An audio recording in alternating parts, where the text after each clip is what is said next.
Hello. Hi. Hi.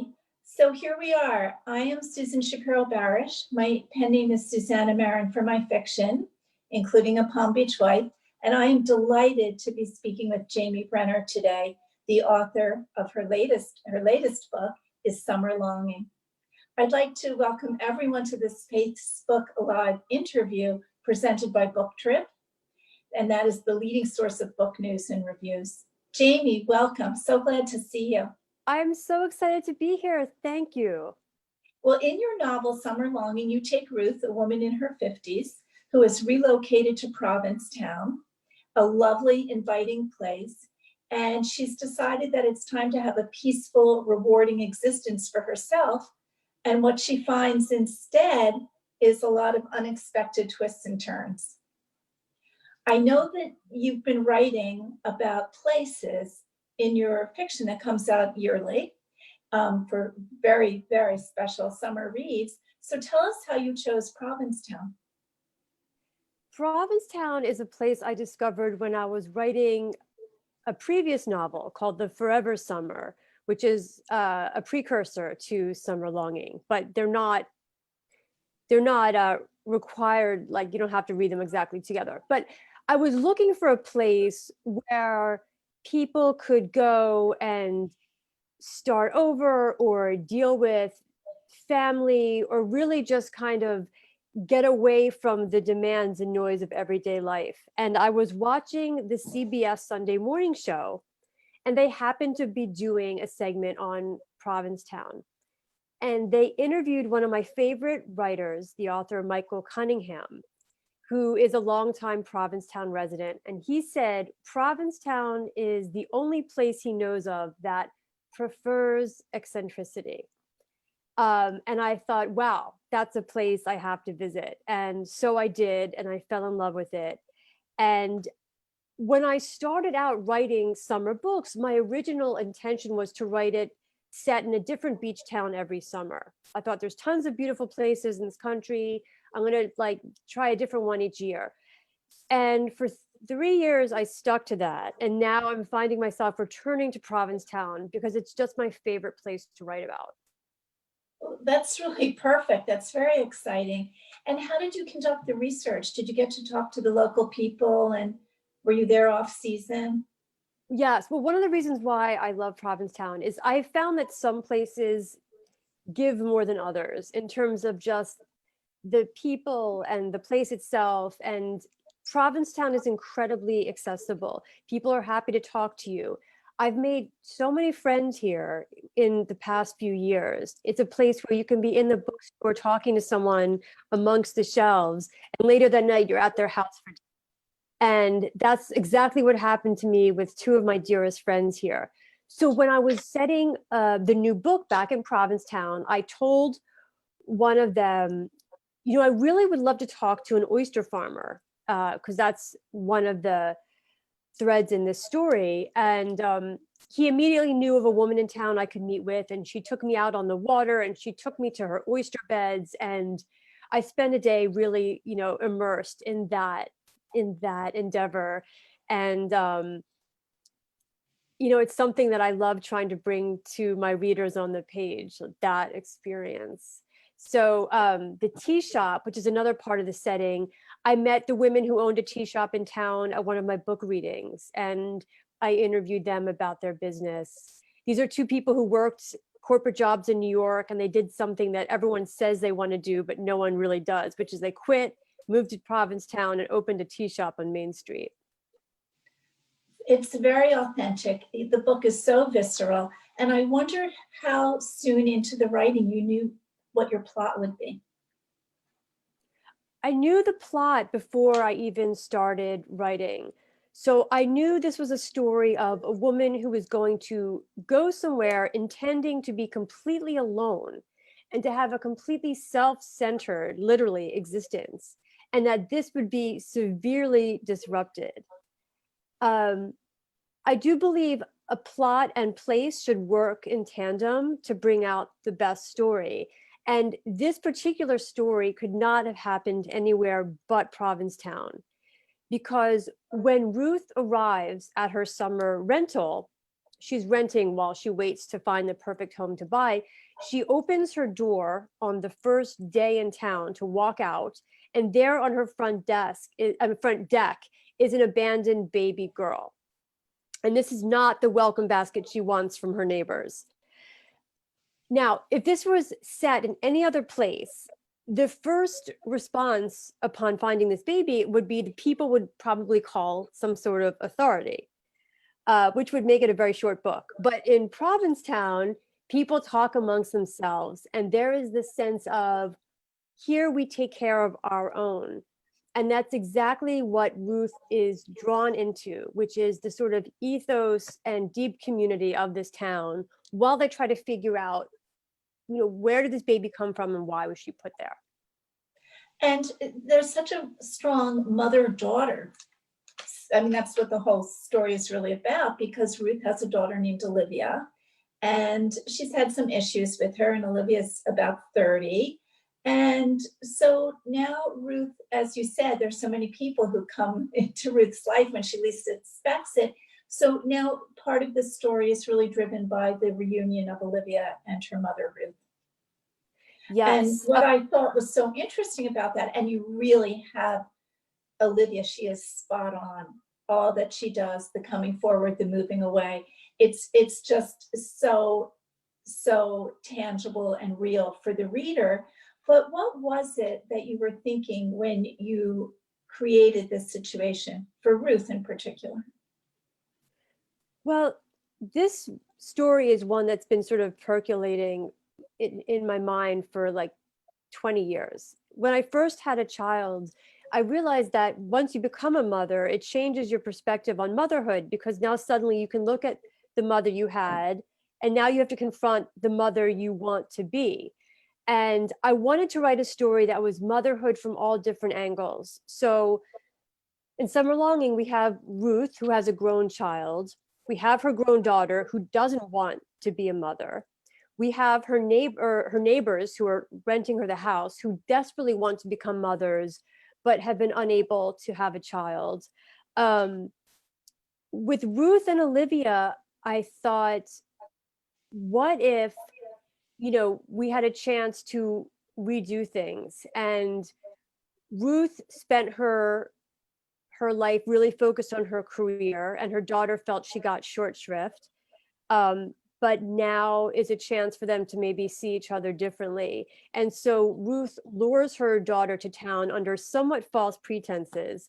But once she gets there, it was worth it, because they have to confront some of their unresolved issues. And it's really very relatable. And another aspect of the novel is romantic love.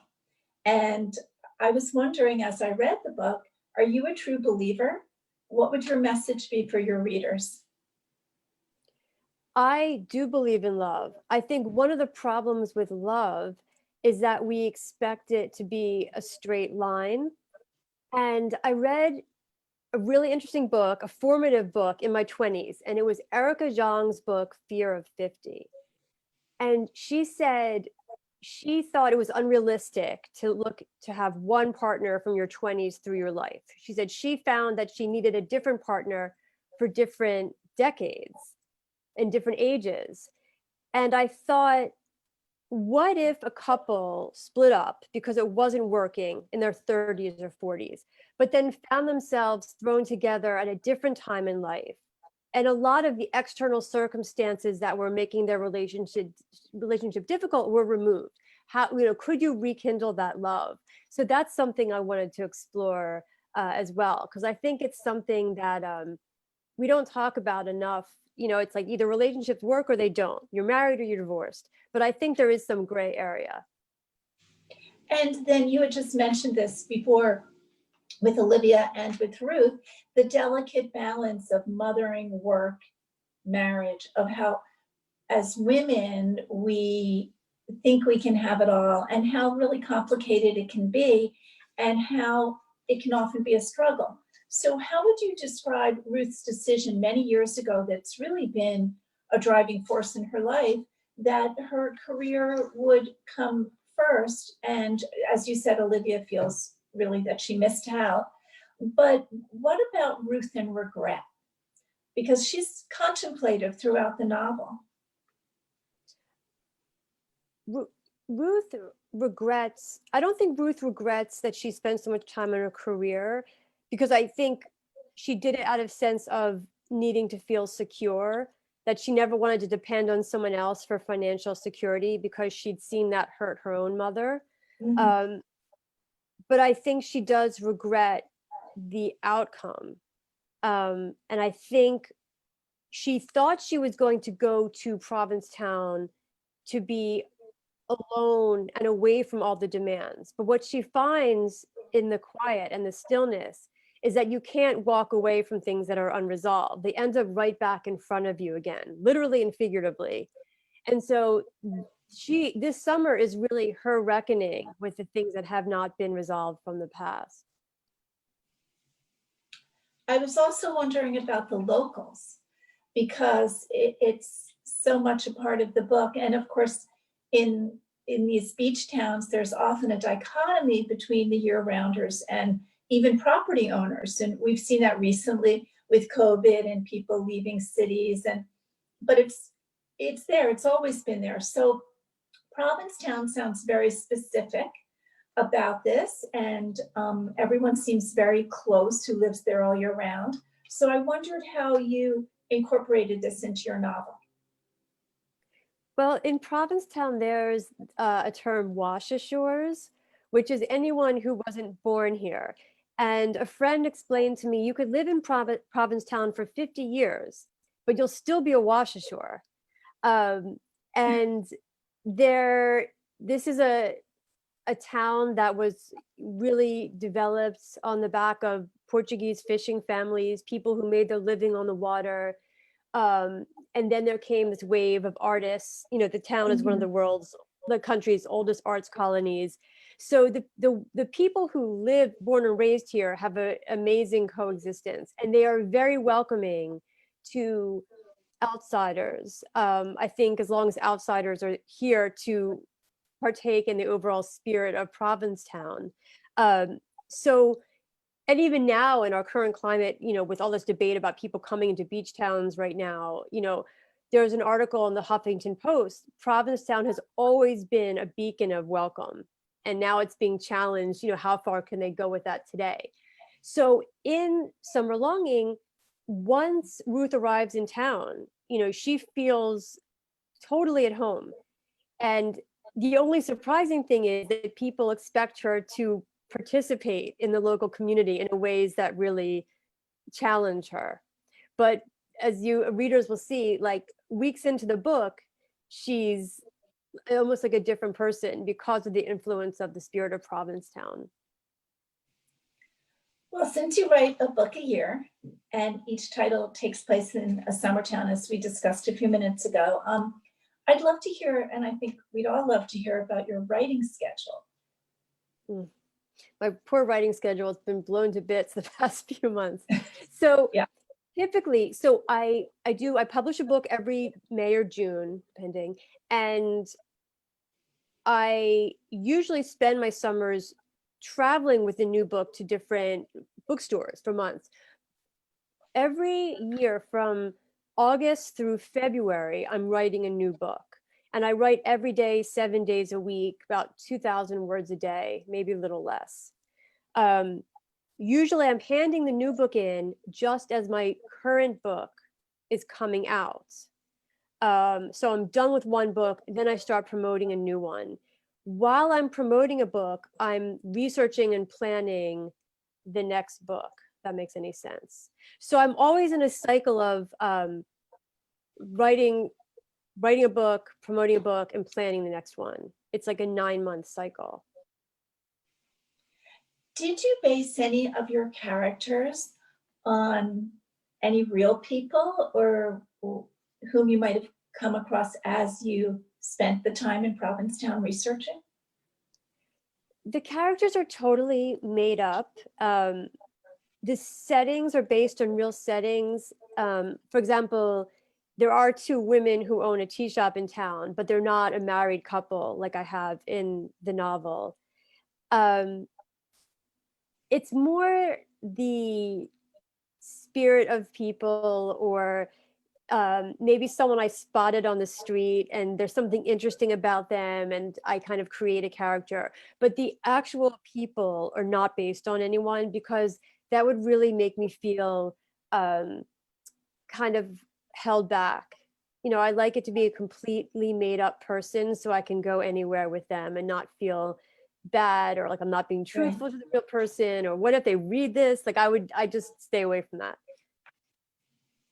And what about, I thought as I read your book, that one of the themes, almost a message to the reader, was about awakening, about how, particularly for women, there is a chance to do something with your eyes wide open, not wide shut. And I felt that Ruth was definitely someone who was waking up, and also her daughter. Yeah. So maybe you can tell us a little about how so many women really deserve that chance of self-reflection and unexpected experience in order to wake up. Yeah, I'm glad you brought this up, because it's something that I still think about. And one of my favorite books of this summer is Untamed by Glennon Doyle.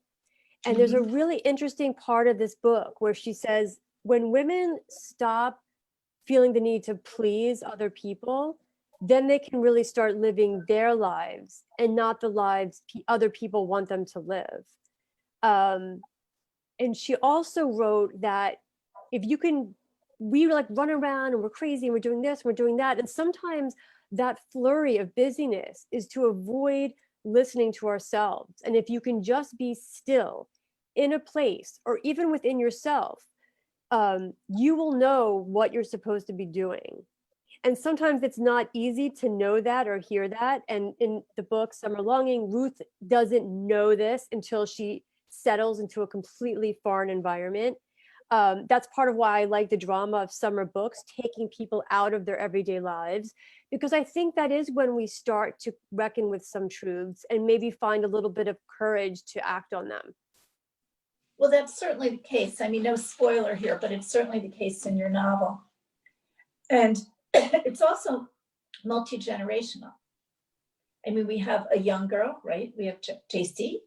And so what is she, about 18, maybe 19? Mm-hmm.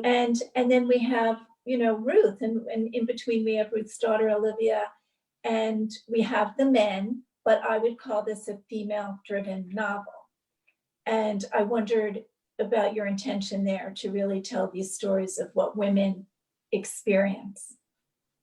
Well, I'm fascinated by, I've always loved reading multi-generational stories. Back in the day, like in the 80s, there'd be these sprawling family sagas, you know, epics that go back 100 years in a family. And I don't have the patience or probably or the ability to write something that broad.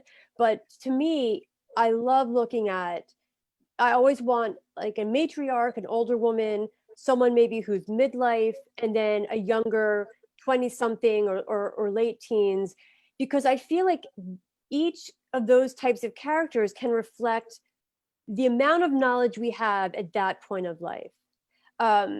There's a great reading series in New York City, maybe it's even in other places, called Generation Women. And an author named Georgia Clark organized it. And she has 4 different women come up on stage and talk about a topic. And you can see the difference in perspective from the 20-year-old to the 30-year-old to the 50-year-old to the 70-year-old. And I think that type of perspective range makes for great fiction.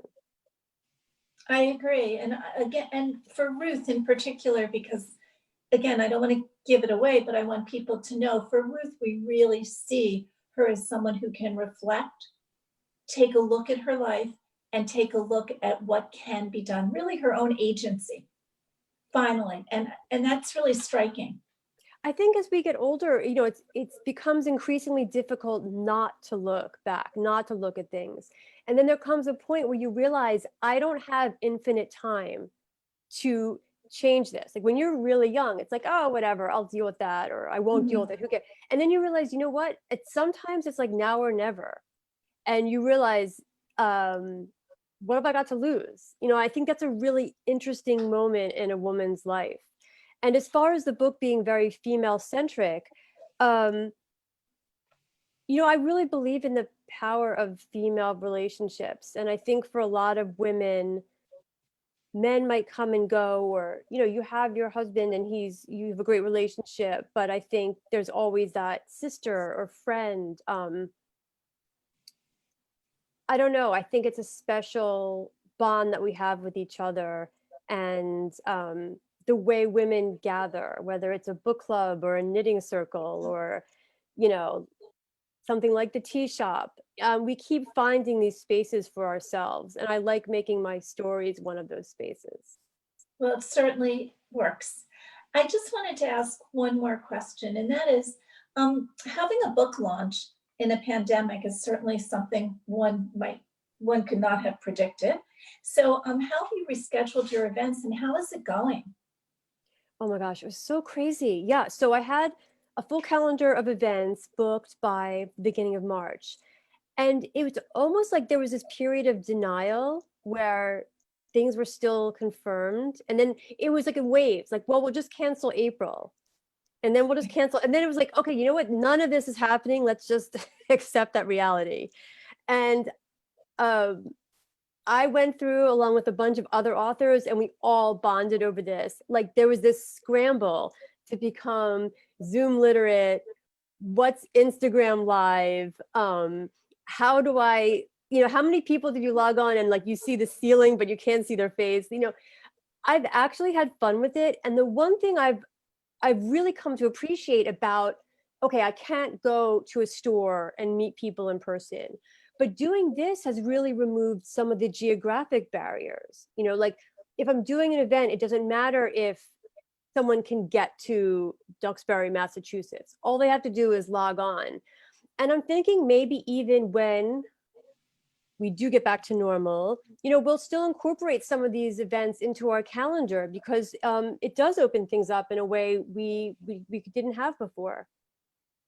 I think that you're right. And it's really, I mean, this is maybe where we should wrap up. I think that Summer Longing is really at the cutting edge of this new brave world for writers. Is there anything you'd like to add? Tell us anything more? Well, maybe next year, maybe we can, I will see you in person or back like this. I have a new book coming next June called Blush, about a family who gather on their family vineyard for the summer. And the drama unfolds. It's set on the North Fork of Long Island. And I spent last summer researching wine country. So that was a lot of fun. Right, And so that's your next book. that's my next book. And for anyone who's new, follow me on Instagram, Jamie Brenner Writes, and I'll keep you updated and we can stay in touch. Thank you so much for this. This was terrific. And for everyone listening, Summer Longing is a very worthy read. Thank you. Thanks for hosting me. You're welcome. Bye. Bye-bye.